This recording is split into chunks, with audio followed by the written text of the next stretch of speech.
Monsieur Charlot, la moins-disance sociale, parce que c'est ce dont on parle, comme elle est appliquée chez vos concurrents actuellement, est-ce réellement un modèle? Est-ce réellement, comment dire, la solution, puisque vous êtes premier registre, et c'était un choix en venant chez DFDS d'être premier registre national français?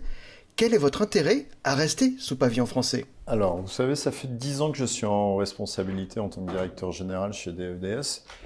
Et je pense, dès mes premières heures, on a challengé le pavillon français. D'accord. Voilà, l'image d'Épinal du français, au sens large, hein, Ouais. même au-delà du maritime, c'est qu'on est très fort en football et très fort en grève. Voilà, c'est comme ça qu'on est venu de... Donc quand vous parlez de challenger, c'est peser le pour et le contre, savoir si vous allez garder le Exactement, je pavillon pense qu'il y français? avait, il y avait une interrogation à l'époque, hein, quand DFDS s'est intéressé notamment à la ligne Calais-Douvres. S'est interrogé comme n'importe quelle compagnie qui arriverait sur un marché et qui découvrirait le pavillon français.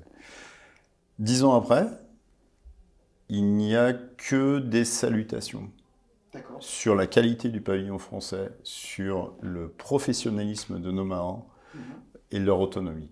Voilà, voilà le résultat. Donc, le pavillon français, en tout cas pour euh, pour mes actionnaires et mon COMEX, est un gage de qualité.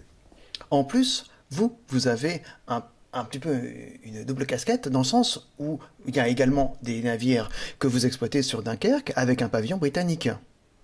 Donc vous avez arrivé vraiment à comparer la qualité de Tout à service. fait. On est en pleine capacité à voir les deux. Et d'ailleurs, il y a eu, et ça a été aussi une des démarches du Fontenoy, qui était de revitaliser également la compétitivité du pavillon français, parce que il le mérite, mais à un moment donné, le rapport qualité-prix que vous mettez sur le pavillon français doit être compétitif. Et l'écart qui existait avec le pavillon britannique était tel que ça devenait un petit peu complexe.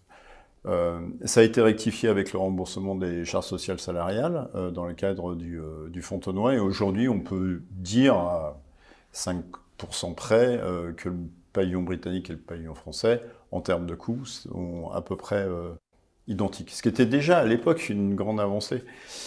Donc, pour en revenir à la question du dumping social, nous sommes convaincus du bien fondé du pavillon français et de ce qu'il apporte en termes de gages de qualité et de sécurité.